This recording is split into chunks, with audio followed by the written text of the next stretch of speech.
Hello, AP Euro. Today we're going to be talking about France. We're going to review from Louis XVIII to the Second Republic.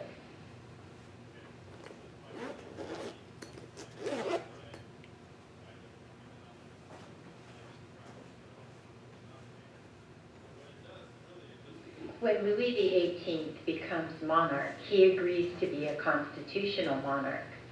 The charter provided for a hereditary monarchy and a bicameral legislature and guaranteed most of the Declaration of Rights in Man and Citizen, as well as religious toleration. However, Roman Catholicism was the official religion. As revenge for the revolution, royalists in the south and west of France practically drove the liberals out of politics and into a near illegal status.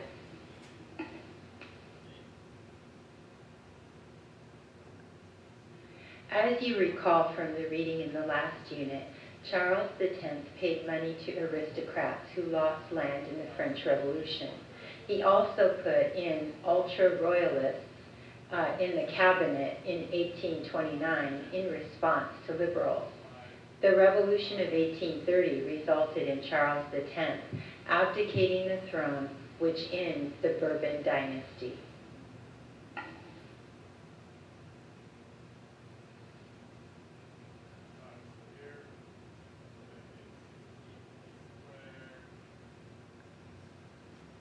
Next, we move to unrest in France in the mid-1800s.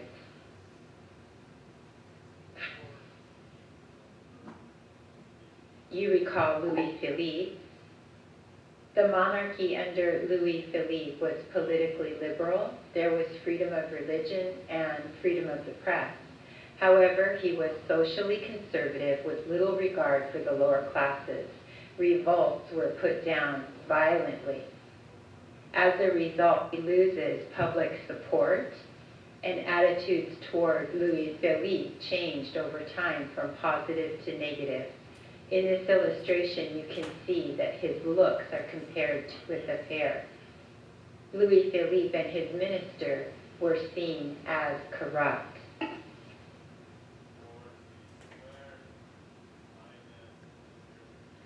So now we move into the February Revolution. Working class liberals were unhappy with King Louis Philippe, especially with his minister, who opposed electoral reform. Reform banquets were used to protest against the king. To give context here, banquets were meetings where people came together.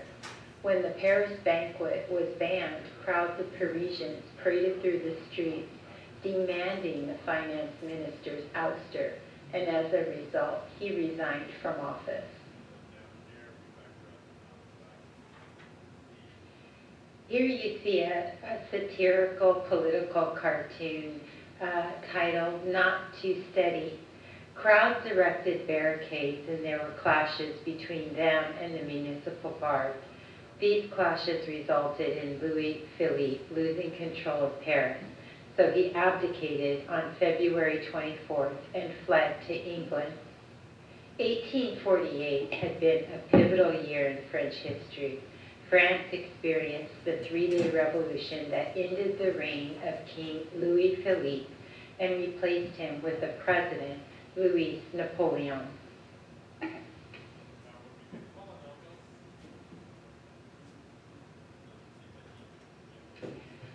After Louis Philippe abdicated the throne, a provisional government was established. Working class groups in Paris wanted both social and political changes. Louis Blanc, a social democrat, led the charge for change. Under the provisional government, Louis Blanc believed in the right to work and became a minister in the government, organizing national workshops to provide relief to thousands of unemployed workers. During the same period, there was a financial crisis. Capital left capital, and we know that that means money, left France. The stock market declined by 55%, And there was a new increase in taxes on the peasants of about 45%.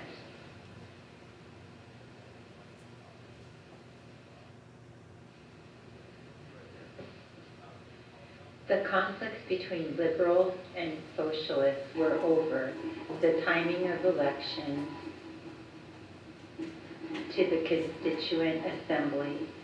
Also, they were concerned about the cost of government social programs. Liberals were asking if these social programs violated the ideas of laissez-faire. Other questions included the idea, could you have liberty for all men and still have a system based on private property? There was growing social tension between the working class and the bourgeoisie middle class regarding the nature of work, the right to unionize, and pay levels.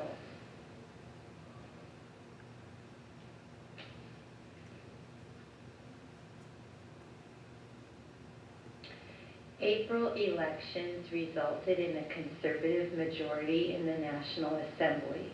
They began debating the fate of social programs like the national workshops. The conservative majority wanted the removal of radicals like Blanc from the government. In early June, the national workshops were shut down. This heightened class tensions.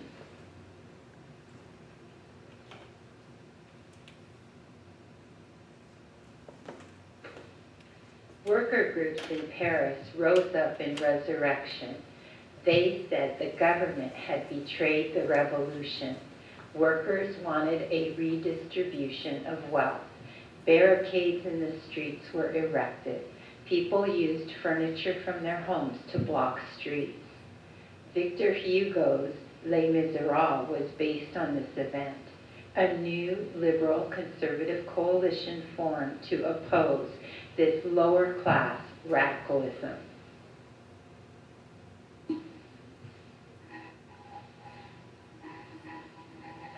The social revolution was crushed by conservative troops under the orders of General Louis Cavaignac. When Napoleon III comes to power, he hires Haussmann, an urban planner, to redesign Paris. This results in wide avenues which prevented the streets from ever being barricaded again.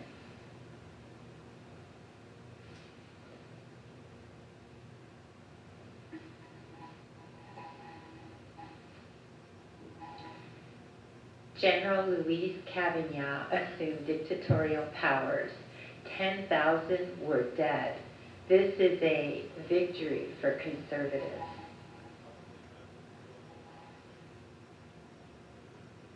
November of 1848, a new constitution provided for an elected president and a one-house legislature.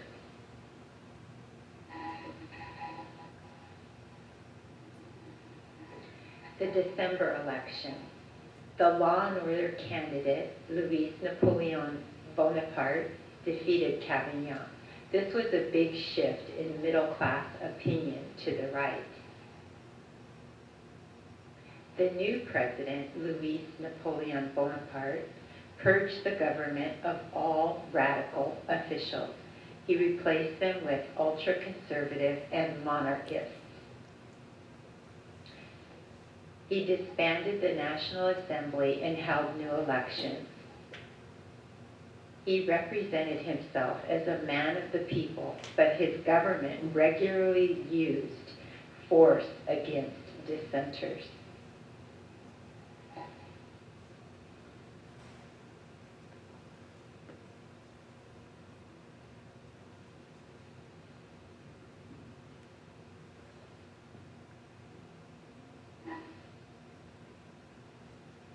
Louis Napoleon's election doomed the Second Republic because he did not want to share power.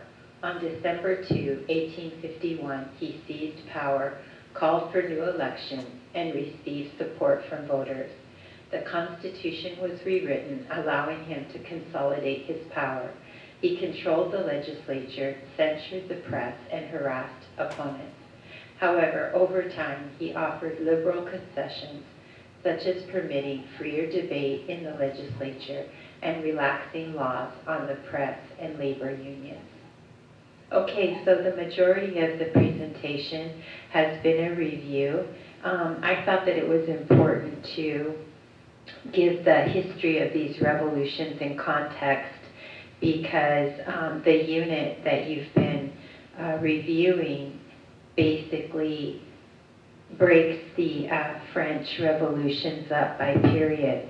So I tried to put it together for you to give you a bigger picture of what was going on in France during this period in history.